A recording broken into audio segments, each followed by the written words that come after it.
जय राधा माधव कुंज बिहारी गोपीजन वल्लभ गिरिवर धारी।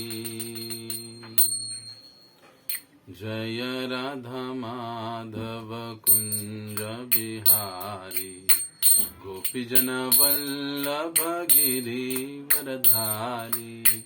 यशोदा नंदना ब्रज जन रंजन यशोदा नंदना ब्रज जन रंजन यमुना तीरवन चारी यमुना तीरवन चारी। जय राधा माधव कुंज बिहारी गोपीजन वल्लभ गिरिवर धारी। जय राधा माधव कुंज बिहारी गोपीजन वल्लभ गिरिवर धारी। यशोदा नंदन ब्रज जन रंजन यशोदा नंदन ब्रज जन रंजन यमुना तीरवन चारी यमुना तीरवन चारी। हरे कृष्ण कृष्ण कृष्ण हरे हरे हरे राम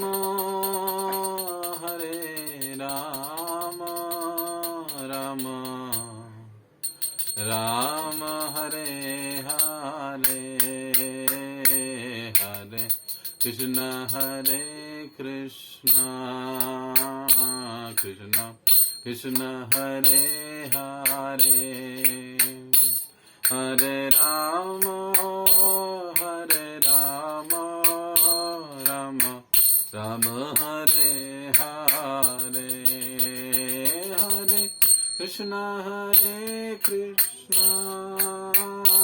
कृष्ण कृष्ण हरे हरे हरे राम राम हरे हरे हरे कृष्ण कृष्ण कृष्ण हरे हरे हरे राम राम हरे हरे हरे कृष्ण कृष्ण कृष्ण हरे हरे हरे राम राम हरे हरे हरे कृष्ण कृष्ण कृष्ण हरे हरे हरे राम राम हरे हरे हरे कृष्ण कृष्ण कृष्ण हरे हरे हरे राम राम हरे हरे हरे कृष्ण कृष्ण कृष्ण हरे हरे हरे राम राम हरे हरे हरे कृष्ण कृष्ण कृष्ण हरे हरे हरे राम राम हरे हरे हरे कृष्ण कृष्ण कृष्ण हरे हरे हरे राम राम हरे हरे हरे कृष्ण कृष्ण कृष्ण हरे हरे हरे राम राम हरे हरे। बोलो श्री श्री राधा कुंज बिहारी भगवान की जय। श्री श्रीताई गौर सुंदर भगवान की जय। जगत गुरु शील प्रभुपाद की जय। नमः ओं विष्णुपादाय कृष्णप्रेष्ठाय भूतले श्रीमते भक्तिवेदांत स्वामिन्निति नामिने। नमस्ते सारस्वते देवे गौरवाणी प्रचारिणे। निर्विशेषा शून्यवादी पाश्चात्य देशतारिणे। जय श्री कृष्ण चैतन्य प्रभो नित्यानंद। श्री अद्वैत गदाधर श्रीवासादि श्री गौर भक्तवृंद। हरे कृष्णा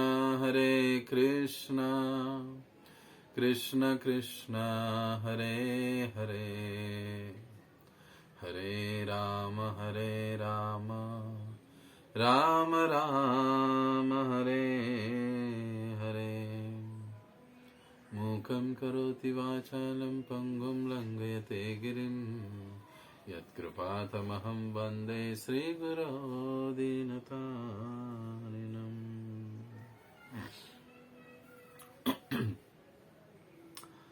हरे कृष्णा।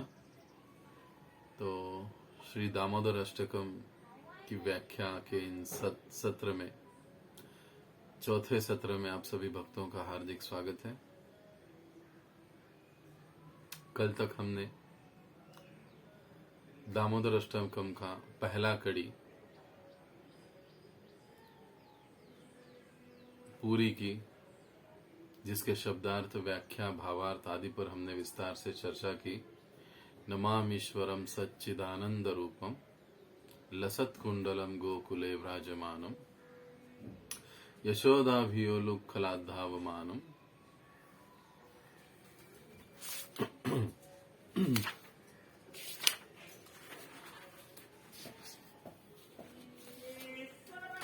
यशोदाभियोलुखलाद्धावमानम परामृष्टमत्यंततो धृत्य गोप्या। और आज हम इस दामोदर अष्टकम के द्वितीय श्लोक पर व्याख्या या चर्चा आरंभ करेंगे। जैसे हमने पहले ही कहा था कि ये सारी व्याख्याएं, ये सारे शब्दार्थ और ये सारे भावार्थ विशेष रूप से सनातन गोस्वामी पाद जी का जो दामोदर अष्टकम पर टीका है उस पर आधारित है, तथा हमारे जो पूर्ववर्ती वर्तमान आचार्यों ने जो कुछ भी इस पर टीकाएं लिखी है, भाष्य लिखे हैं, उस पर अधिकतर आधारित है। हम केवल उन भाष्यों को आपके समक्ष रखने का एक तुच्छ प्रयास कर रहे हैं। तो आइए आज का जो ये द्वितीय कड़ी है उसको हम गाएंगे पहले, और फिर उसके प्रथम और द्वितीय पंक्ति पर चर्चा करेंगे।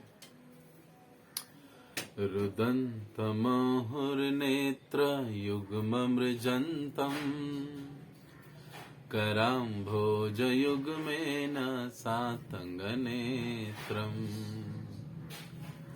मुहुश्वासकं पात्रिरेखाङ्गकण्ठा स्थितग्रैवदामोदरं भक्तिबद्धम् मुहुश्वासकं पात्रिरेखाङ्गकण्ठा स्थितग्रैवदामोदरं भक्तिबद्धम्। बड़ी ही सुंदर शब्द रचना है श्री सत्यव्रत मुनि का, और बड़े ही खूबी के साथ उन्होंने पूरी दामोदर लीला इन 8 श्लोकों में वर्णित की है। और बड़े ही सुंदरता के साथ सनातन गोस्वामी पाद और हमारे जो अन्य पूर्ववर्ती आचार्य, वर्तमान आचार्य, इन्होंने इस पर टीकाएं भी बड़ी मधुरता के साथ करी हैं। तो इस जो पहली पंक्ति है इस कड़ी की, रुदंत मुहुर्नेत्र युग्मम मृजंत, अर्थात रुदंत मतलब रोते हैं या रो रहे हैं। अब देखिए, पिछले कड़ी के अंत में हमने देखा कि भगवान कृष्ण आगे भाग रहे हैं, मैया यशोदा हाथ में छड़ी लेकर उनके पीछे दौड़ रही है, और ऐसे दौड़ते हुए पीछे से माता ने उनको पकड़ लिया। परामृष्ट का मतलब है पीछे से पकड़ लिया, गोप्या माता यशोदा ने। लेकिन अब पकड़ लिया तो भय के कारण भगवान पीछे देख रहे, क्योंकि पीछे से पकड़ा है ना, भगवान तो आगे की ओर भाग रहे हैं, कृष्ण माता ने पीछे से पकड़ लिया, तो पीछे देख रहे उनको। और जैसे पकड़ लिया, दौड़ रहे हैं, पीछे भी दौड़ रहे हैं, लेकिन दौड़ते हुए देखते हुए क्या कर रहे हैं, रुदंतम, रो रहे हैं। जैसे पिछले श्लोक में भी संक्षेप में हमने देखा था कि कई बार भगवान की लीलाओं में हमको विरोधाभासी भावनाएं दिखाई देती है, दो विरुद्ध बातें, चीजें हमको दिखाई देती है। अर्थात भगवान को कोई पकड़ नहीं सकता, लेकिन भगवान पकड़े जाते हैं माता यशोदा जैसे भक्तों के द्वारा, प्रेमी भक्तों के द्वारा। विरोधाभासी, उनको कोई पकड़ नहीं सकता है, लेकिन फिर भी वे पकड़े जाते हैं माता यशोदा जैसे शुद्ध भक्तों के द्वारा, भक्ति के द्वारा। भगवान को कोई बांध नहीं सकता, लेकिन फिर भी भगवान बंधे जाते हैं अपनी स्वेच्छा से, अपने भक्तों के बंधन में वो आ जाते हैं। भगवान कभी किसी से भयभीत नहीं होते, साक्षात भय यम देवता भी उनसे डरती है, लेकिन वे भगवान श्री कृष्ण अपनी माता यशोदा जैसे भक्त से या माता यशोदा से, भक्तों से डरते हैं, भयभीत रहते हैं। भय भी जिनसे डरता है वे भगवान आज रो रहे हैं, वे कृष्ण आज रो रहे हैं। आचार्यगण समझाते हैं कि ये वात्सल्य रस की शक्ति है, प्रभाव है। किस चीज का? वात्सल्य रस।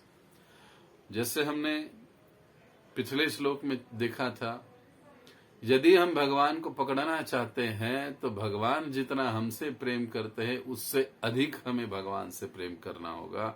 भगवान और भक्तों के बीच में ये प्रेम का कंपटीशन लगा रहता है, किसका प्रेम अधिक है, मेरा भगवान पर या भगवान का मुझ पर। और हमेशा अर्थात भक्त जीत जाते हैं, और जो भक्त जीत जाते हैं, ऐसे जीते हुए भक्तों के द्वारा अजीत भगवान भी बंधे जाते हैं। तो इस प्रकार भगवान में दो अलग अलग विरोधाभासी चीजें, भावनाएं हमको दिखाई देती है। अब भगवान पीछे देख रहे हैं, आंखों से आंसू आ रहे हैं, रुदंत, रो रहे हैं। अगला शब्द है मुहु। मुहु का मतलब होता है वारंवार, बार बार, अगेन एंड अगेन। नेत्र युग्मम, युग्म का मतलब होता है दो, नेत्रम का मतलब है आंखें, अपनी दोनों आंखें। रुदंत मुहु, अपनी दोनों आंखें बार बार। क्या बार बार? मृजंतम अगला शब्द है। मृजंतम का मतलब है मसलते हैं, मलते हैं। तो जैसे हमने भगवान का चित्र देखा ना, कि अपनी दोनों हाथों से ऐसे भगवान अपनी आंखों को मसल रहे हैं, ये उसका भावार्थ है। रुदंत मुहुर्नेत्र युग्मम मृजंतम, रोते हुए बार बार अपने हाथों से मृजंतम मसल रहे हैं अपनी दोनों नेत्रों को, आंखों को। तो ये महत्वपूर्ण भगवान की एक मनोहारी लीला है कि किस प्रकार से भगवान रोते हैं।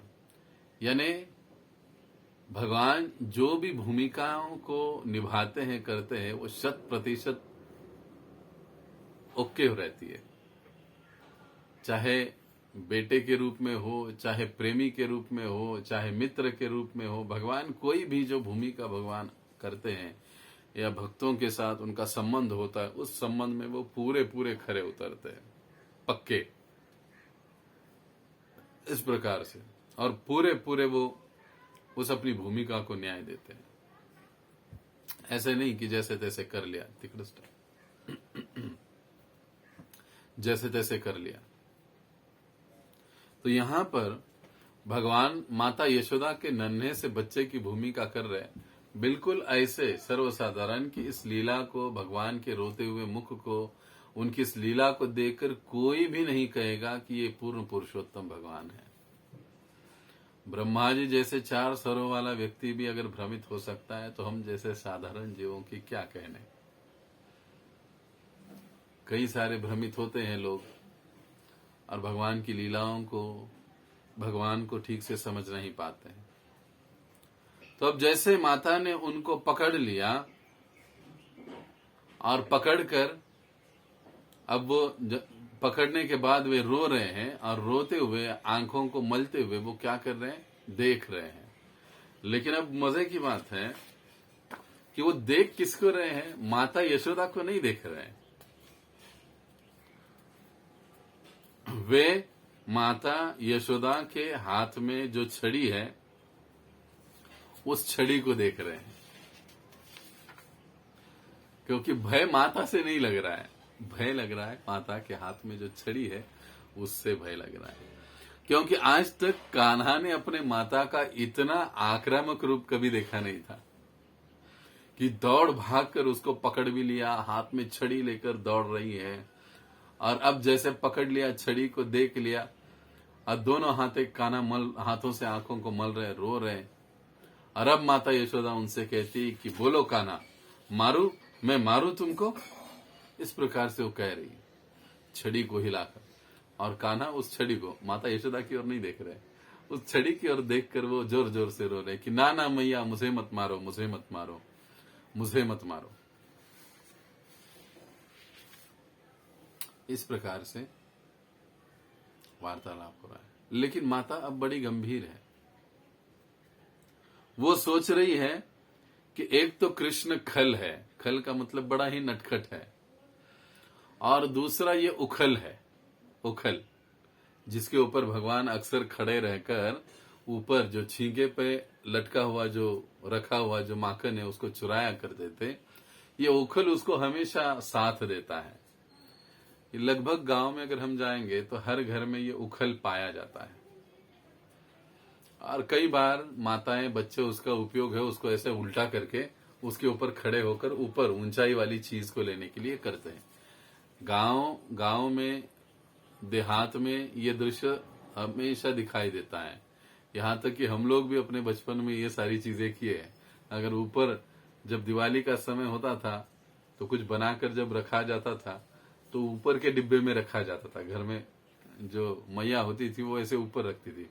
फिर घर में अगर मैया नहीं होगी तो हम लोग बच्चे ढूंढते थे कोई डिब्बा, कोई टिफिन या कुछ चीज ऐसी ऊंची जिसके ऊपर चढ़कर हम वो डिब्बा निकाल सके खाने के लिए, लड्डू हो या कुछ भी हो। अगर कुछ नहीं मिला तो उस ओखली को खींच कर ले आते, उसके ऊपर उसको उल्टा करते, खड़े रहते, निकालते, फिर रख देते और भाग जाते। तो मैया सोच रही कि ये उखल, ये एक तो उखल है और ये कान्हा है वो बड़ा ही खल है, और उसके साथ ये उखल है जो कि हमेशा इसको मदद करता है ऐसे कामों में। इसलिए ये दोनों भी दंडनीय है, अपराधी है। अगर मैं कान्हा को इस समय छोड़ दूं तो आगे चलकर जो है वो बड़ा ही खल बन जाएगा और बिगड़ जाएगा। तो अच्छा है मुझे अभी इनको कुछ शिक्षा देनी होगी, कुछ इनको दंड देना होगा। ऐसे सोचकर माता यशोदा एक छोटी सी डोरी से कान्हा को उखल से बांधने का कोशिश करती है। रुदंत मुहुर्नेत्र युग्मम मृजंतम। अब कई सारे आचार्यगण हमको समझाते हैं कि अब ये माता बांध रही है, बांधने की कोशिश कर रही है उखल से, उखल पीछे, भगवान कान्हा आगे खड़े हैं, और माता उसको बांधने की कोशिश कर रही है। वे आंखों से रो रहे, अश्रुपात हो रहा है और अश्रु रोकने के लिए वो अपने दोनों हाथों से आंखों को मल रहे हैं। तब कुछ आचार्यगण समझाते हैं कि ऐसे क्यों रो रहे हैं भगवान, दोनों मुट्ठी से आंखों को मलकर ऐसे ही क्यों रो रहे हैं। वास्तविकता में तो ऐसे भी तो हाथों से पोंछा जा सकते थे आंसू, लेकिन ऐसे ही क्यों रो रहे हैं। अब ये आचार्यों के अपने भाव प्रदेश की सुंदर बातें हैं। उसमें से कुछ आचार्य कहते हैं कि माता यशोदा के मन में दया लाने के उद्देश्य से, करुणा लाने के उद्देश्य से भगवान इस प्रकार से कान्हा रो रहे हैं। क्योंकि जब बच्चे इस प्रकार से रोते हैं तो बड़े ही सुंदर और मनोहर दिखाई देते हैं, और उनके ऐसे कृत्य के आगे माता पिता उनके जो अपराध है उसको भूल जाकर उनको गले लगा लेते हैं, भूल कर गले लगा लेते हैं। तो माता के मन में दया लाने के लिए इस प्रकार से कान्हा रो रहे हैं, अपनी दोनों मुट्ठी बांधकर अपने आंखों पर मल रहे हैं। दूसरी चीज कहते हैं कि माता को ये बताना चाहते हैं कान्हा कि मैया देखो मैं नहीं रो रहा हूं, तुम कुछ भी कर लो। आंखों से आंसू निकलते ही वो पोंछ ले रहे, मैं नहीं रो रहा हूं, तुम कुछ भी कर लो, मैं अपनी हरकतें नहीं छोड़ूंगा, तुम कुछ भी कर लो। एक प्रकार से ये दिखा रहे हैं मैया को, बता रहे हैं। तीसरी चीज आचार्यगण बताते हैं, क्योंकि माता यशोदा ने इस प्रकार से छड़ी लेकर उनके पीछे दौड़ी, उनको पकड़ा, बांधने की कोशिश कर रही है, तो उनके मन में, कान्हा के मन में माता के प्रति थोड़ा क्रोध भी है। एक तो मुझे आपने बिस्तर से पहले उठाया नहीं, जगाया नहीं सुना के, दूसरा तो आपने मुझे दूध दिया नहीं, और अब तीसरी तो हाइट ही हो गई कि आप मुझे मारने और बांधने के लिए दौड़ पड़ी हो। ये सब गलत बात है। मतलब मैं कितना बेचारा हूं, मुझे तुमने दूध नहीं दिया, मुझे उठाया नहीं, और फिर भी तुम मुझे मार रही हो। ऐसा भाव भगवान प्रकट करने के उद्देश्य से दोनों हाथों को मलकर रो रहे हैं, आंखों को मलकर रो रहे हैं। और माता यशोदा उनकी इस लीला को देख रही है, और देखकर माता यशोदा भी तुरंत अपने हाथ की छड़ी अब फेंक देती है कि अरे ये कितना डर गया है, इतना डर गया है कि ये रो रहा है और कांप भी रहा है। अगले लाइन में हम पढ़ते हैं, कराम भोज युग्मेन सातंग नेत्रम।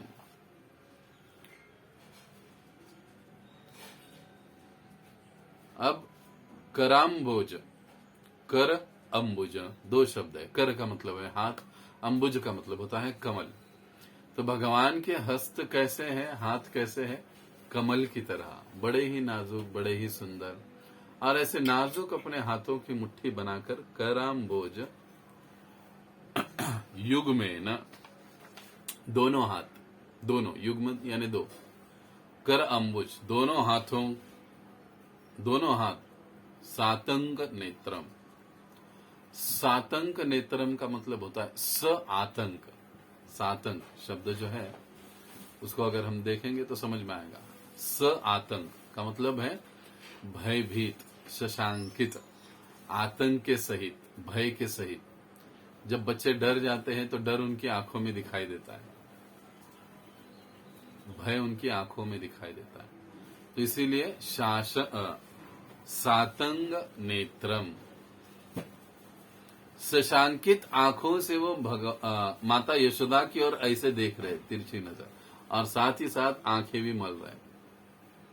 यशोदा की ओर मतलब छड़ी की ओर देख रहे, यशोदा को नहीं देख रहे, छड़ी मारे ना चले ना, वो देख रहे हैं। अब देखिए इस प्रकार से जो भगवान है बड़ी सुंदर लीला रचाते हैं। कराम भोज युग्मेन सातंक नेत्रम।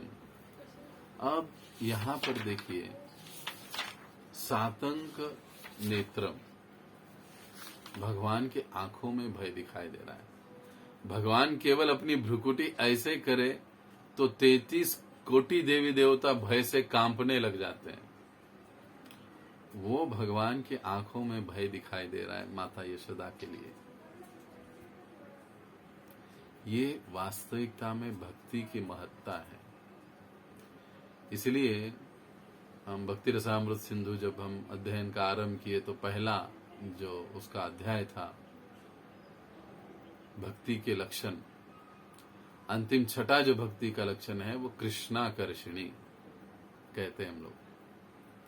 और उसमें प्रभुपाद जी तात्पर्य में समझाते हैं कि केवल और केवल भक्ति मात्र से या कृष्ण भावनामृत के द्वारा ही हम भगवान को आकर्षित कर सकते हैं, भगवान को अपने हृदय में बांध सकते हैं, भगवान को हम पकड़ सकते हैं, अन्य दूसरा कोई रास्ता नहीं। इसलिए गीता में भी भगवान कहते हैं कि भक्त्या माम अभिजानाति यावान्य शाश्वतत्वतः। मैं जैसा हूं तैसा अगर आप अर्जुन मुझे जानना चाहते हो तो भक्त्या माम, भक्ति के माध्यम से ही, और एक भक्त ही मुझे जान सकता है। यानी भगवान प्रत्यक्ष रूप से भक्ति योग की और कृष्ण भावनामृत की ओर निर्देश दे रहे हैं। भगवान कह सकते थे ध्यानी माम अभिजानाति, ज्ञानी माम अभिजानाति, कर्मी माम अभिजानाति, योगी माम अभिजानाति, लेकिन भगवान ने कहा भक्त्या माम अभिजानाति। भक्त्या शब्द भक्ति से संबंधित है। जो भक्ति करता है वो भक्त, जो ध्यान करता है वो ध्यानी, जो ज्ञान की आराधना करता है वो ज्ञानी, जो कर्म का अनुशीलन करता है वो कर्मी, जो अष्टांग योग का अनुसरण करता है वो योगी। भक्ति का अनुशीलन करने वाला भक्त है। इसलिए यहाँ पर भगवान ने जो कहा भक्त्या माम अभिजानाति, केवल और केवल भक्त ही मुझे जान सकता है, अर्थात भक्त जिस विधि का पालन करता है वो है भक्ति की विधि। श्रील प्रभुपाद जी के हमारे शब्दों में वो कहते हैं कि कृष्ण भावनामृत का पालन करने मात्र से व्यक्ति भगवान के करीब चला जाता है या भगवान भक्त के अधीन हो जाते हैं। तो इस प्रकार ये जो द्वितीय कड़ी है इस श्लोक की, इसका पहला और दूसरा पंक्ति हमने देखा। अब देखिए यहां पर और एक बात रह गई। माता भगवान कृष्ण को पकड़ने के लिए दौड़ रही है, और वैसे माता यशोदा जो है वो देह से स्थूल है, मतलब हमारी जनरल भाषा में माता काफी मोटी है। तो जब वो दौड़ रही है तो दौड़ते हुए थोड़ा हाँफ भी रही है, पसीना आ रहा है उनको, उनकी कबरी खुल गई। कबरी का मतलब जो फूल के गुच्छे लगाए थे केशों में उन्होंने, वो खुल गए। और कबरी में लगे हुए सारे पुष्प बिखरने लगे, वो पुष्प भी उनके गिर रहे। अब वो दौड़ रही है तो पुष्प भी आगे आगे गिर रहे, कुछ पीछे गिर रहे। आचार्यगण अपना भाव प्रकट करते हैं कि मानो वो पुष्प भी कह रही है कि हाँ हाँ मैया तुम दौड़ो दौड़ो, तुम अकेली नहीं, हम भी तुम्हारे साथ दौड़ रहे इस बदमाश काना को पकड़ने के लिए, इस नटखट काना को पकड़ने के लिए, हम भी तुम्हारे साथ हैं।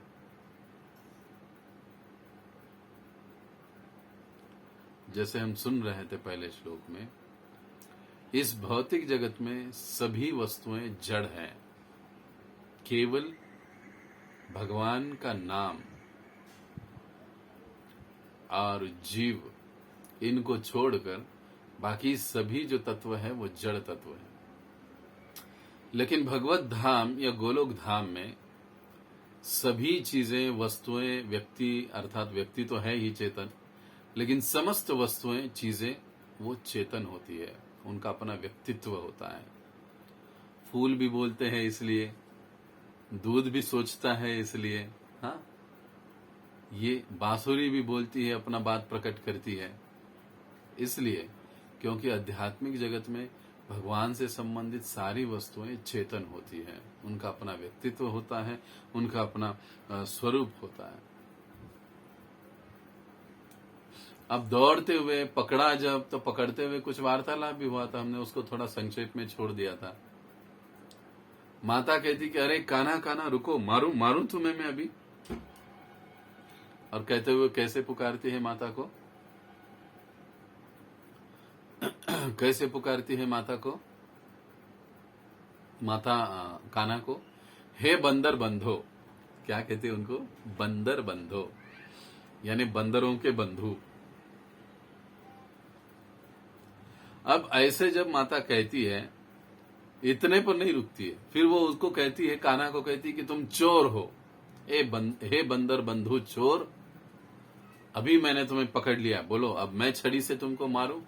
तब कान्हा कहते हैं, ना ना ना ना मैया, मुझे मत मारियो, मुझे मत मारियो, मैंने कुछ नहीं किया। फिर कहते हैं, अरे हमारे वंश में तो कोई चोर नहीं है, फिर तुम मुझे चोर कैसे कहती हो? मुझे लगता है मेरे बाबा के वंश में तो कोई चोर नहीं है, मुझे लगता है तुम्हारे वंश में ही कोई चोर है। तो मैया कहती है, हाँ हाँ, तो फिर तूने माखन कैसे चुराया बताओ? कान्हा कहते हैं, मैंने माखन नहीं चुराया, मैंने माखन नहीं चुराया। तो कह रही थी, अच्छा तूने माखन नहीं चुराया, तो इन बंदरों को माखन कौन खिला रहा था? तो कान्हा बड़े चतुराई से जवाब देते, जिसने बंदरों को बनाया वही तो बंदरों को खिला रहा है, तुम क्या सोचते हो तुम्हारा माखन थोड़ी ना मैं खिला रहा हूं। फिर से कहते, अच्छा तुम बंदरों को जिसने बनाया उसने माखन, वो माखन खिला रहा था। तो कन्हैया कहते हैं कि देखो ठीक है, अब तो फिर ये बताओ कि तुम्हारे मुख पर माखन कैसे लगा? तुम उनको खिला रहे थे, तुम कहते मैंने चोरी नहीं की, उनको खिला रहे थे, अच्छी बात है, तो तुम्हारे मुख पर माखन कैसे लगा? तो फिर कान्हा कहते कि अरे मैया, जब तुम आ रही थी ना, तो तुम्हारे पायल का आवाज सुनकर ये बंदर दौड़ पड़े और जाते जाते इन बंदरों ने मेरे ही मुख पर माखन मल दिया। अब बोलो मैं क्या करूं बेचारा, मैं तो उनको भगा रहा था, मैं उनको खिला भी नहीं रहा था, मैं उनको, अब कहते मैं भगा रहा था, लेकिन तुम्हारी आवाज सुनकर ये भाग निकले और भागते भागते उन बंदरों ने मेरे मुख पर ही ये मक्खन को मल दिया। अब मैं क्या करूं? तब ये दलील सुनकर सारी गोपियां और मैया यशोदा को भी थोड़ा हंसी आ गई कि देखो कितना नटखट है, कितनी बदमाशी करता है, कैसे जवाब देता। फिर मैया कहती, अच्छा ये सब ठीक है, फिर वो मटकी किसने फोड़ी? मेरी दही की मटकी किसने फोड़ी? तो कही मैया, मैंने नहीं फोड़ी वो मटकी, मैं बताऊं आपको कैसी फूटी वो मटकी? अरे जब तुम मुझे पटक के दूध देखने के लिए जा रही थी, तो अब तुमने अपने पैरों में जो पायल पहन रखी है, उसके घुंघरू बड़े बड़े घुंघरू है, जोर जोर से आवाज आता है, वो उसका धक्का उसको लग गया, और उसको लगने मात्र से मटकी फूट गई, तुमको पता भी नहीं चला, तुम तो वैसे ही आगे भाग गई और कहती हूँ मैंने फोड़ी है। जब कान्हा ये कहते हैं तो सभी गोपियां आसपास में जो जमा हुई है वो हंसने लगती है। अब मैया कहती कि अब तुझे नहीं छोड़ूंगी, मैं तुझे बांध कर रहूंगी, तुम झूठ बात करते हो, तुम बड़ी शरारत करते हो। और ऐसा सोचकर मैया उनको बांधने लग जाती है, और बांधते बांधते सोचती है कि ठीक है अभी इसको बांधूंगी, थोड़ी देर बाद मेरा दही मंथन हो जाएगा, उसके बाद उसको माखन खिलाऊंगी, मीठा मीठा माखन खाएगा तो कान्हा मेरा सब कुछ भूल जाएगा और शांत हो जाएगा। और दूसरी बात माता जैसे सोच रही थी कि हाँ इस प्रकार से शरारत की है, अगर इसको सजा नहीं दूंगी, दंड नहीं दूंगी तो ये बड़ा धुरंधर हो जाएगा, इसलिए इसको दंड देना भी जरूरी है। तो अब दोनों को, उखल को और कान्हा को बांधने का प्रयास करने लगी। अब अगली जो 2 पंक्तियां हैं उस पर हम अगले सत्र में चर्चा करेंगे कि किस प्रकार से 2 अंगुल रस्सी छोटी पड़ती है, उसका क्या मतलब है, और कैसे भय के मारे भगवान कांप रहे हैं, उनके आभूषण भी कंपन हो रहे हैं। इसका बड़ा ही सुंदर और भी वर्णन है, उसको हम अगले सत्र में सुनेंगे। बहुत बहुत धन्यवाद। हरे कृष्ण। जगत गुरु श्रील प्रभुपाद की जय। बोलो श्री यशोदा दामोदर की जय। निताय गौर प्रेमानंदे। हरि हरि बोल।